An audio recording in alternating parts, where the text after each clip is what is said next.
actuellement chercheuse honoraire à l'Université ibérique-américaine du Mexique. Elle a fondé les une institution qui s'appelle l'Institution en faveur de l'éducation bilingue et interculturelle au sein du ministre de l'Éducation au Mexique. Nous avons avec nous également Philippe Le Breton, qui est chef du Bureau de prévention du décrochage scolaire au sein du ministère de l'Enseignement et en France, et qui s'est intéressé tout au long de sa carrière à la lutte contre le décrochage scolaire. Nous avons également avec nous Fernanda Luba, qui est donc une collègue qui nous vient de l'IPE, qui travaille au sein de notre bureau pour l'Amérique latine et les Caraïbes. Elle est en charge, entre autres, de la coordination et de la supervision des systèmes d'information sur les tendances éducatives en Amérique latine, un système qui s'appelle le CITEAL. Nous avons également avec nous Irvine Fernandez Rojas, qui est coordinateur de l'unité de préservation, de réintégration et de succès éducatif au sein du ministère de l'Éducation publique du Costa Rica. Il a eu plusieurs casquettes par le passé. Il a notamment été actif au sein de l'Institut pour les services sociaux dans son pays. Et nous avons par ailleurs le plaisir d'avoir avec nous Wadzanai Chitiga, qui est à l'heure actuelle responsable des programmes au sein de la Coalition pour l'éducation au sein du Zimbabwe, où elle est en charge de la lutte contre les déséquilibres et les discriminations en matière de genre et en faveur de l'éducation inclusive. Nous avons donc un panel très intéressant avec nous aujourd'hui, un groupe d'orateurs et d'oratrices très stimulant, et je vais maintenant laisser la parole à ma collègue Muriel Poisson qui s'occupera d'animer cette session. Merci Martine. Chers collègues, mesdames et messieurs, petit mot d'introduction. Nous allons procéder de la même manière que la dernière fois. Nous allons donner 7 minutes à chacune et chacun de nos orateurs et oratrices de façon à ce qu'ils nous fassent leur présentation. Après quoi, nous aurons une table ronde de courte durée et puis nous aurons tous le temps de prendre vos questions. Donc, ce sera votre moment, votre temps à vous qui êtes en ligne. Ce sera donc l'occasion de nous faire part de vos commentaires, de vos observations et de vos questions que nous vous demandons de commencer à partager avec nous par le chat. Alors, avant de passer à cela, je vais laisser la parole à Sylvia qui va nous parler d'un certain nombre de définitions, de concepts et qui va un peu nous proposer un tour d'horizon de la situation en Amérique latine. Sylvia, je vous donne la parole. Et Sylvia va donc s'exprimer en espagnol. Chers collègues, je vous invite donc à prendre vos dispositions et pour choisir la langue de votre choix vers laquelle se fera l'interprétation. Bonjour, bon après-midi à toutes et à tous. Je tiens à remercier l'IPE pour l'invitation. Je salue le fait que l'on parle du manque d'équité dans les apprentissages. Je veux vous faire part des résultats d'une étude sur laquelle nous avons travaillé avec l'IPE et en Amérique latine. Je vais vous parler donc de l'inéquité dans les apprentissages. Il y a également d'autres points, les statistiques et les politiques qui ont été menées à bien pour lutter contre ce manque d'équité. Diapositive suivante, s'il vous plaît. Tout d'abord, j'aimerais vous dire pourquoi, à notre sens, il est important de parler de manque d'équité. Diapositive suivante, s'il vous plaît. Next one, Feng Shui. Yeah. Tout d'abord, parce que l'apprentissage, c'est le but ultime de l'éducation. L'éducation est un droit humain fondamental et c'est la raison pour laquelle il faut comprendre ce droit à l'éducation comme un droit à apprendre. C'est également l'objet de l'ODD 4. C'est la voie la plus efficace vers une justice sociale durable. Mais malheureusement, l'apprentissage n'est pas réparti de manière équitable. Diapositive suivante. Qu'entend-on par équité en matière d'apprentissage? Dans le débat stratégique précédent, on a déjà donné donner la définition. C'est la capacité à avoir des compétences de base pour toutes et tous et également des compétences significatives dans des univers différents. Mais le plus important, c'est que il faut reconnaître qu'il existe des situations et des conditions structurelles qui sont des barrières pour obtenir cette équité. C'est bien que l'équité des apprentissages passe par une répartition équitable des ressources et une participation proportionnelle de tous les groupes de la population au processus et aux réussites de l'apprentissage. Diapositive suivante. Comment est réparti l'apprentissage dans la région la plus inégale du monde? Sur cet histogramme, vous voyez la répartition par quintile de l'apprentissage, quintile de revenus en matière donc apprentissage en matière de mathématiques, troisième année dans le cadre du test RC. En bleu clair, c'est le premier quintile le plus pauvre. En jaune, le quintile le plus riche. Vous voyez les grandes disparités que l'on observe entre les différents pays qui sont représentés sur ce graphique. Mais tous les graphiques de répartition d'apprentissage, que ce soit en termes de revenus, d'ethnie, etc., sont similaires. Les résultats de l'étude PISA sont également similaires. Entre les pauvres et les riches, les différences en termes d'apprentissage représentent quatre niveaux de scolarité. Donc, les divergences au sein et les disparités au sein des pays sont également plus importantes et ces fossés ne se comblent pas chemin faisant. Diapositive suivante. Alors, de qui parle-t-on exactement? Diapositive suivante, s'il vous plaît. De qui parle-t-on dans la population? Les groupes qui bénéficient le moins du système éducatif sont clairement identifiés et ils ont fait l'objet d'une priorité dans ce bilan que nous avons dressé. Il y a toutes les personnes qui vivent dans la pauvreté, en zone rurale, les peuples autochtones, les communautés afrodescendantes, les enfants migrants. Et de l'autre côté, on a également tous ceux qui apparaissent dans les autres catégories sociales, c'est-à-dire les filles, les jeunes de la communauté LGBTQ+, et les personnes qui sont en situation de handicap, les enfants. Il y a également une intersectionnalité importante, c'est-à-dire des personnes qui cumulent ces inconvénients. Diapositive suivante. Alors là, j'aimerais vous dire ce que nous dit cette enquête sur l'apprentissage et le manque d'équité en matière d'apprentissage. Alors, il y a deux catégories de conditions structurelles. Tout d'abord, les conditions structurelles qui sont extérieures au système éducatif, mais que le système éducatif ne semble pas bien saisir, reconnaître et combattre. Ce sont des conditions socio-économiques de la famille, de la région où la personne vit, et d'autre part, des conditions qui sont liées à la diversité culturelle de notre région. Et ceci n'est pas assez reconnu et pris en compte, et ce malgré sa grande richesse. Diapositive suivante. Deuxièmement, les conditions internes, c'est-à-dire les conditions internes au système éducatif. Et là, il y a une marge de manœuvre. Je fais référence aux politiques et aux enseignants eux-mêmes. Il y a la question de la conception et la gestion des politiques éducatives, la distribution des ressources, qui est inégale, et l'accent sur l'accès au système éducatif et non pas l'accent sur l'accès à la pédagogie, parce que c'est ça ce qui permet l'apprentissage. Il y a également d'autres points, c'est tout ce qui est relatif aux enseignants et aux politiques de formation, de soutien et de professionnalisation du corps enseignant. Et enfin, les conditions liées au programme d'études et pratiques pédagogiques qui manquent cruellement d'adaptation au contexte et aux langues, aux différentes langues, qui manquent d'inclusion et qui manquent de volets de formation. Diapositive suivante.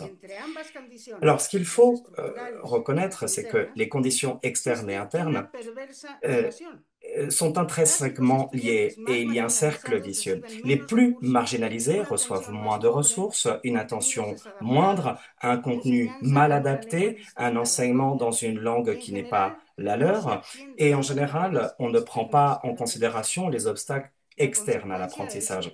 Quelle est la conséquence? C'est que l'éducation reproduit les inégalités sociales profondes et les écarts ne sont pas réduits. Diapositive suivante. Qu'est-ce qui doit changer exactement? Il y a des recommandations qui ont émergé de cette révision bibliographique et qui sont le fruit d'un large consensus. Tout d'abord, c'est que les réformes doivent être systémiques et doivent tenir compte du plus grand nombre de facteurs pour promouvoir les synergies et lutter contre un problème ô combien complexe. Autre élément indispensable, reconnaître la diversité et en tenir compte. Les solutions uniques ne servent à rien. La population n'est pas homogène.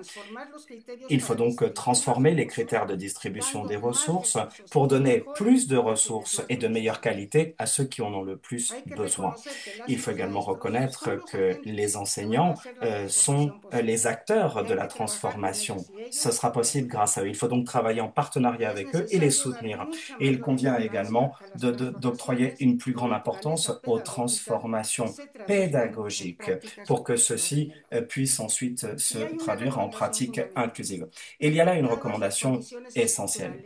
En raison des conditions structurelles, les systèmes éducatifs ne peuvent pas agir seuls. Il faut promouvoir des approches intersectorielles qui ont un impact sur les facteurs externes qui ont un impact sur l'apprentissage.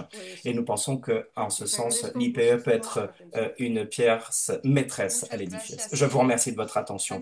Merci, Sylvia. Sharing with us the different internal and external factors that are important to take into account when talking about learning equity. Il est vrai que lorsqu'on parle d'équité en matière d'apprentissage, eh bien, il y a un grand nombre de politiques qui doivent être mises en avant. Donc voilà qui nous offre une excellente transition vers Philippe Le Breton, qui est de l'éducation, du système éducatif français, donc du ministère de l'Éducation, et qui nous parlera des politiques qui sont actuellement mises en œuvre par le gouvernement français, par l'État, afin de lutter contre le décrochage scolaire dans le contexte français. Philippe, je vous donne la parole. Philippe va nous parler en français. Je vous invite donc à adapter votre langue de travail. Merci beaucoup Muriel, bonjour à toutes et à tous.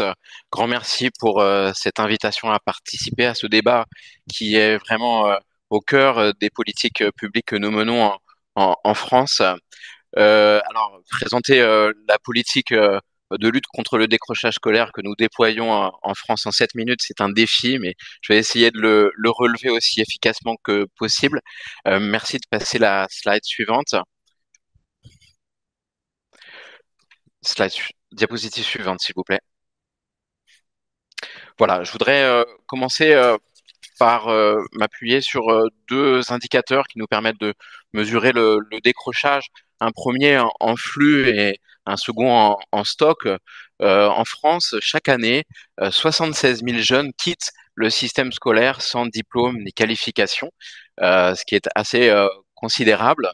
Et donc, c'est ce premier indicateur de flux que je souhaitais vous présenter au départ. En stock, cette fois, si l'on regarde parmi la population des jeunes âgés de 18 à 24 ans qui ont quitté le système scolaire précocement, c'est-à-dire qui sont sans diplôme, sans qualification et hors système de formation, eh bien, on observe que la part de ces jeunes s'élève à 7,6%. Et ces indicateurs, eh bien, évidemment, ils nous obligent à agir car cela représente un coût individuel, bien entendu, pour chaque jeune concerné, mais à l'échelle de la nation, un coût social en termes de chômage, d'emploi précaire, de pauvreté, d'isolement, de délinquance, et un coût économique aussi, selon une étude récente qui a été menée en France par un cabinet très sérieux. Eh bien, chaque jeune décrocheur coûte 340 000 € toute sa vie. C'est un coût qui prend en compte à la fois le manque à gagner pour le pays, c'est-à-dire les revenus moins importants qui sont ceux des jeunes décrocheurs tout au long de la vie, et donc moins de rentrées d'impôts, et le surcoût qu'engendrent eh bien les aides sociales, les dépenses de santé. Les jeunes décrocheurs sont plus exposés aux problèmes de santé, de justice aussi. Il y a plus de délinquance parmi les décrocheurs. Et donc, un coût très élevé par décrocheurs tout au long de leur vie pour la société. Si vous multipliez ces 340 000 euros par le nombre de jeunes qui sortent du système éducatif chaque année, par 76 000, eh bien, on obtient un coût économique considérable qui s'élève à 26 milliards au total. Donc, pour une génération de décrocheurs tout au long de leur vie, c'est à chaque fois 26 milliards d'euros que coûte une génération de décrocheurs. Donc, cela oblige à agir. Merci de passer la slide suivante. Merci. À agir en France, mais au-delà, puisque la lutte contre le décrochage scolaire est vraiment une politique menée en Europe depuis de nombreuses années, depuis l'année 2000 précisément, avec une stratégie qui a été définie à Lisbonne, qui visait à faire de l'Union européenne une économie de la connaissance et de la compétitivité, une stratégie qui a clairement identifié l'éducation et la formation comme des leviers reconnus comme des leviers clés de cette transformation, et avec un décrochage scolaire qui a été identifié comme un frein majeur à l'inclusion sociale, à l'employabilité des jeunes. Et donc, on a fixé dès le début des années 2000 à l'échelle européenne des objectifs de réduction de sortie précoce du système éducatif. Un premier objectif en 2010 était de réduire à 10% la part des jeunes de 18 à 24 ans sortis précocement du système éducatif. Mais on n'a pas réussi à atteindre cet objectif et il a été renouvelé pour 2020. Et pour 2030, une nouvelle impulsion a été donnée à l'échelle européenne et on a fixé un objectif de réduction du taux de sortants précoces du système éducatif à moins de 9%. Alors vous avez ici à droite l'ensemble des pays de l'Union européenne qui sont classés sur cet indicateur de taux de sortants précoces du système éducatif, avec donc une moyenne européenne qui s'élève à 9,5% et une grande disparité entre les pays, puisqu'on voit que cela va de 2% en Croatie jusqu'à 16,6% en Roumanie. Alors en France, le niveau que nous connaissons du décrochage est plutôt plus favorable que d'autres pays. Nous avons notamment obtenu des progrès notables depuis plusieurs années, hein, depuis le début des années 2010, avec une politique très volontariste de lutte contre le décrochage scolaire. Notre taux de sortie précoce du système éducatif est passé de 2010 de 11,3% à 8,2% en 2018 et à 7,6% en 2023. Mais ce taux, évidemment, il masque des disparités territoriales très importantes.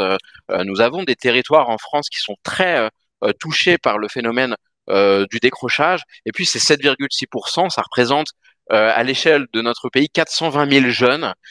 Et donc, c'est assez considérable. Et même si nous avons progressé et déjà atteint l'objectif fixé par l'Union européenne, il nous faut redoubler d'efforts pour faire mieux.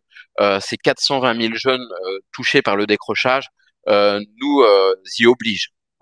Et d'ailleurs, nous craignons une augmentation prochaine du décrochage suite à la crise Covid et à ces problèmes de santé mentale que malheureusement nous observons beaucoup chez les jeunes et qui peuvent être là un facteur important de décrochage. Je vous propose de rentrer maintenant dans le détail de la politique française avec la slide suivante. Merci de passer la diapositive suivante. Voilà. Je voudrais vraiment rebondir sur les propos qui ont été tenus précédemment par Sylvia. Il y a effectivement plusieurs facteurs qui peuvent expliquer le décrochage, des facteurs liés aux élèves eux-mêmes, aux jeunes eux-mêmes, une faible motivation, des problèmes émotionnels, des problèmes de confiance en soi, des problèmes cognitifs, et puis des facteurs liés à l'institution elle-même. Ça a été en France une grande prise de conscience dans les années 2010 que de se dire que l'institution pouvait générer du décrochage par des problèmes de climat scolaire, par des problèmes de pédagogie, de gestes professionnels des enseignants. Et c'est la raison pour laquelle on a souhaité répondre à cette problématique du décrochage de façon globale, en prenant en compte ce processus, ce caractère multifactoriel du processus du décrochage, et donc en inscrivant des actions sur trois axes. La prévention d'abord, qui correspond aux actions et dispositifs visant à encourager la persévérance scolaire. Alors, ce terme de persévérance, on l'a emprunté à nos amis québécois qui depuis longtemps ont une approche positive, responsabilisante, centrée sur l'élève du décrochage. Et donc, pour faire en sorte que les élèves ne décrochent pas, eh bien, il faut favoriser les conditions de leur accrochage et donc travailler avec des enseignants bien formés, avec un climat scolaire qui favorise les apprentissages, en accompagnant aussi mieux les élèves à l'orientation pour éviter les orientations subies, en créant également autour de chaque jeune des alliances éducatives, en faisant du lien avec les familles.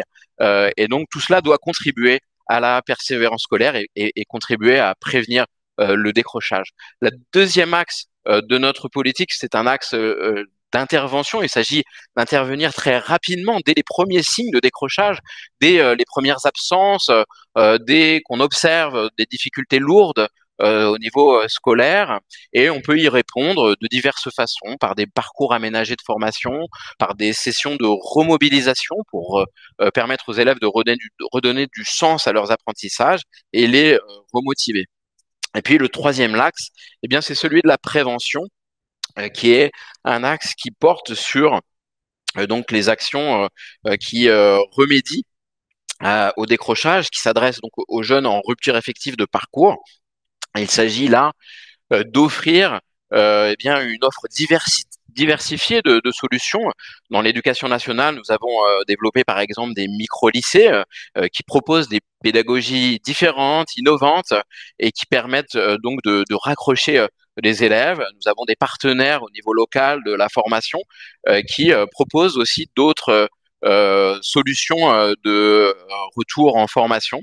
Et toutes ces solutions donc eh bien sont proposées aux jeunes en fonction de leurs besoins, et il s'agit vraiment de répondre de façon personnalisée à ces situations très différentes d'un jeune à l'autre de décrochage. La slide suivante, s'il vous plaît. Alors, je voudrais vraiment insister sur le fait que la politique que nous menons en France est une politique partenariale qui mobilise vraiment un très grand nombre d'acteurs à toutes les mailles de l'organisation administrative et du pilotage de la lutte contre le décrochage scolaire. D'abord, au niveau national, c'est une politique qui est portée par l'ensemble du gouvernement, politique interministérielle qui mobilise tout particulièrement, bien sûr, plusieurs ministères, dont le ministère de l'Éducation nationale, mais pas seulement, le ministère du Travail, le ministère en charge de l'agriculture, puisque au sein de ce ministère, il y a un enseignement agricole avec des élèves qui peuvent décrocher dans cet enseignement. Eh bien, donc ces ministères collaborent pour piloter les actions de lutte contre le décrochage scolaire. Au niveau le plus local, c'est-à-dire dans les établissements scolaires eux-mêmes, on a mis en place des groupes de prévention du décrochage scolaire qui réunissent des acteurs aux compétences complémentaires, variées, des professeurs, des acteurs de la sphère médico-sociale, de la sphère éducative. Est-ce, est-ce que Vous vous êtes de m'entendez retour. cette fois? Vous êtes de retour, Philippe, c'est parfait. Et Ouf, peut-être, voilà, vraiment désolé. voilà, il vous reste peut-être 4-5 minutes, si vous pouvez. Oui, Voilà. bien sûr, je vais veiller à ne pas dépasser le temps. Donc, une politique partenariale, je le disais, et au niveau des établissements, un groupe de prévention du décrochage scolaire et un référent décrochage scolaire. Des acteurs qui, au niveau local, une maille infra-départementale, sont organisés en réseau. Il y a un réseau de tous les établissements scolaires qui couvrent plusieurs communes, qu'on appelle le réseau formation, qualification, emploi, et puis le réseau des plateformes de suivi et d'appui aux décrocheurs, réseau qui associe le réseau focal de l'éducation nationale, mais aussi tous les partenaires locaux de la formation et de l'insertion des jeunes, et donc ces partenaires qui peuvent proposer une offre de solutions aux jeunes décrocheurs suffisamment diversifiés pour répondre à la diversité des besoins. Et puis cette politique, elle est partenariale aussi avec les régions, les collectivités territoriales, qui sont chargées depuis 2015 de coordonner les actions de lutte contre le décrochage scolaire au titre de leurs responsabilités en matière de soutien au développement économique et de formation professionnelle. Diapositive suivante, s'il vous plaît. Cette coordination d'acteurs, elle s'appuie sur un système d'information dédié, le système interministériel d'échange d'informations qui a été mis en place dès 2011 en France et qui nous a beaucoup aidé à repérer les décrocheurs.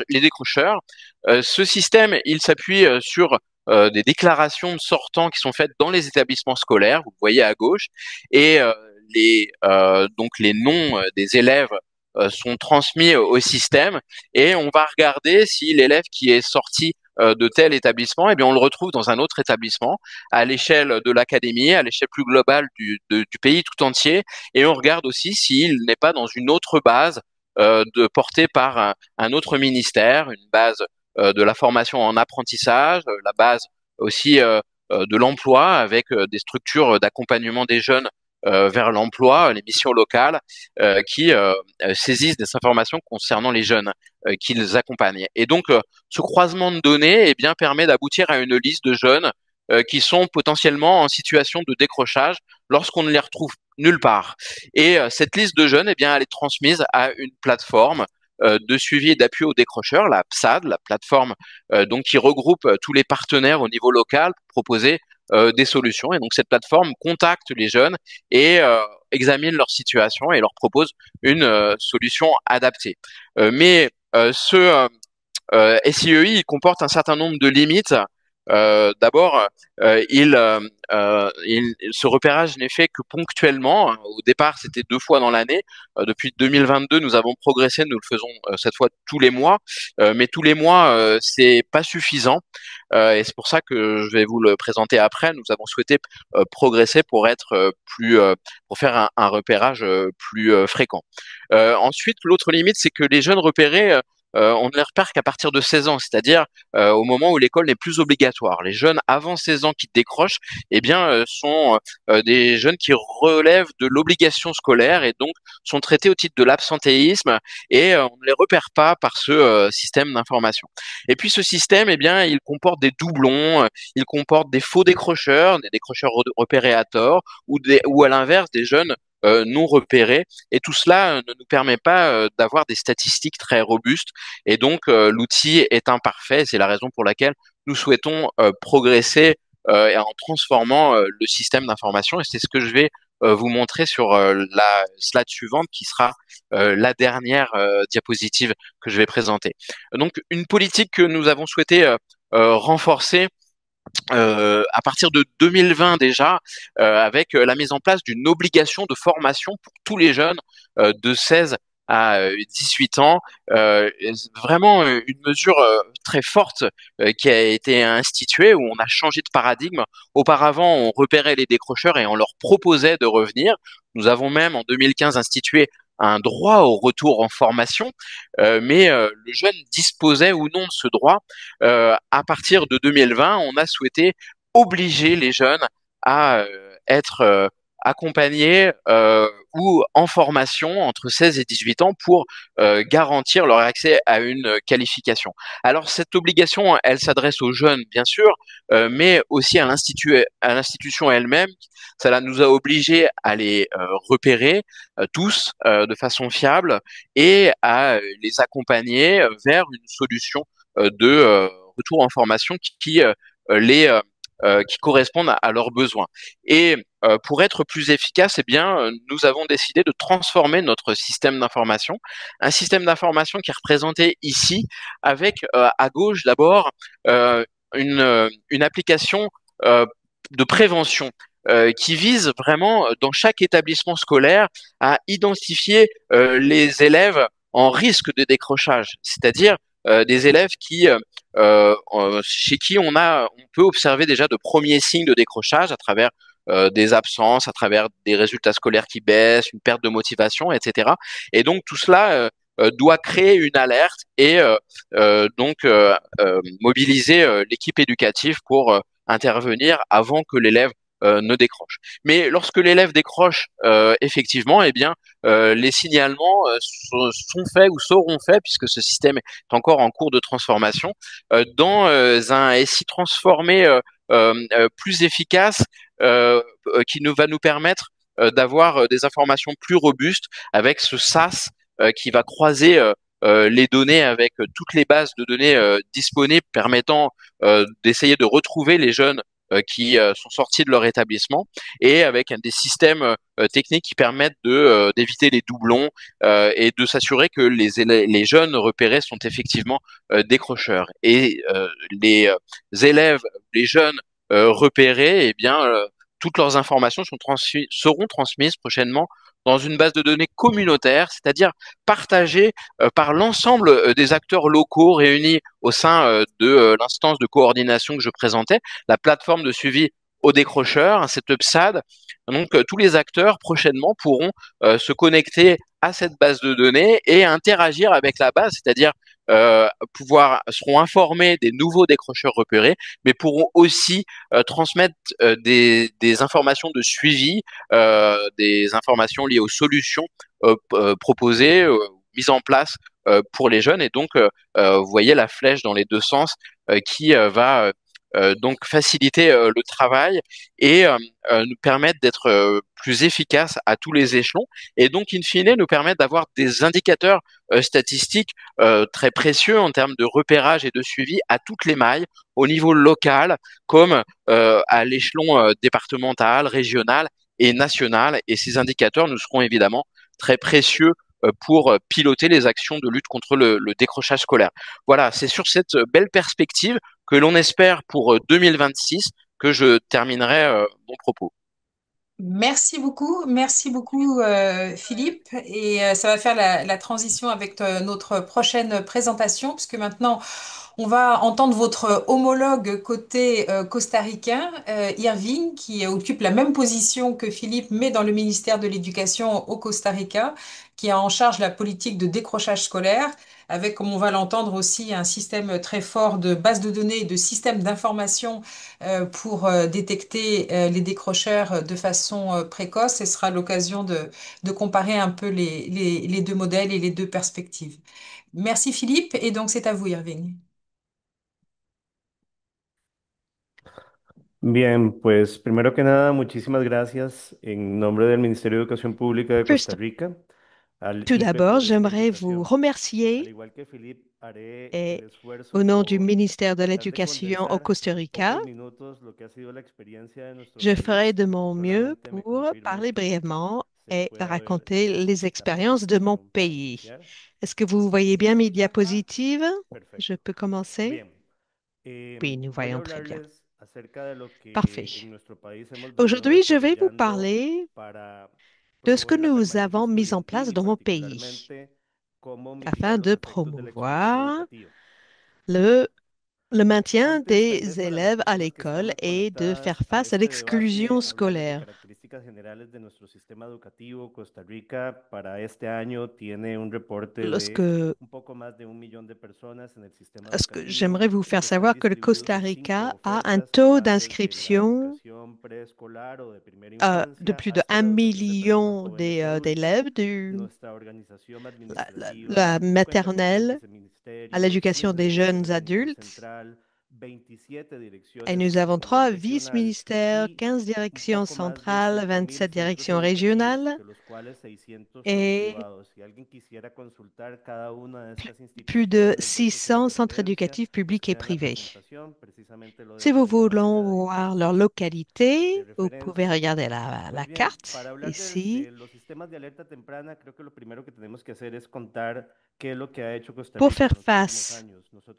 aux, aux élèves en décrochage scolaire. Nous pouvons voir ce que le Costa Rica fait depuis quelques années. Cela fait un certain temps que nous travaillons sur la question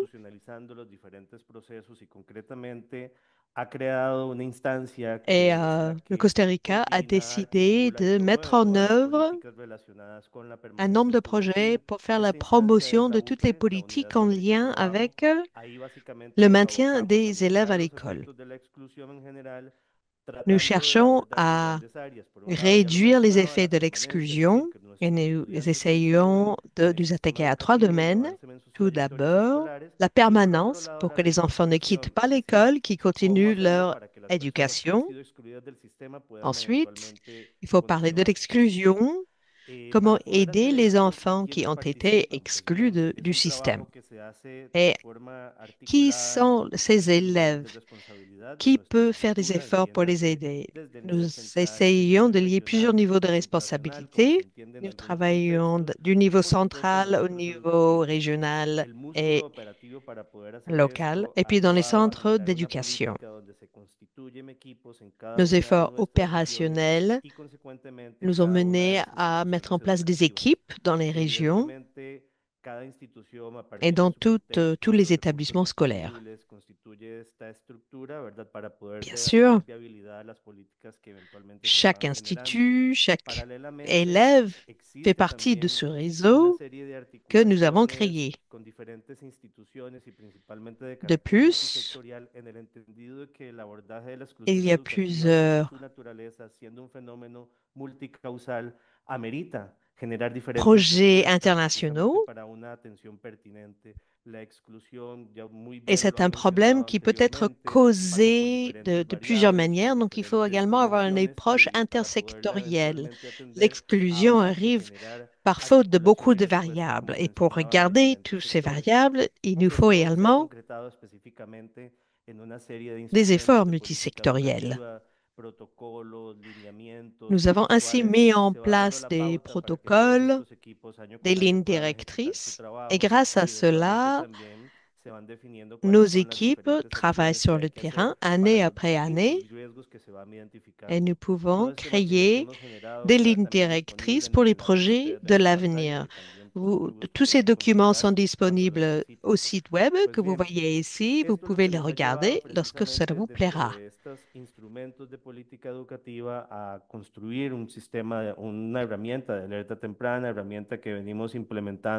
Donc, ces outils pour les politiques éducatives ont mené à la création de politiques mises en place depuis 2015, donc un système d'alerte précoce qui a été mis à jour en 2022.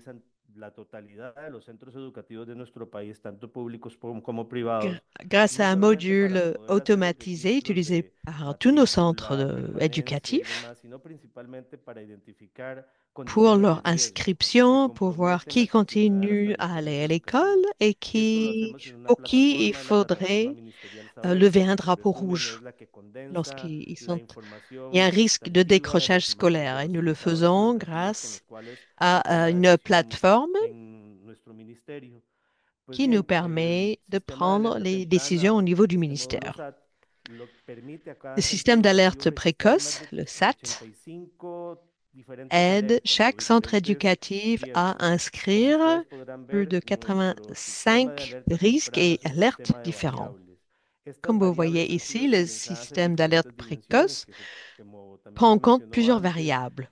Ces variables se traduisent en plusieurs secteurs et nous établissons des catégories selon si ce sont des paramètres externes ou internes qui posent problème et cela nous permet de cartographier cette question de l'exclusion.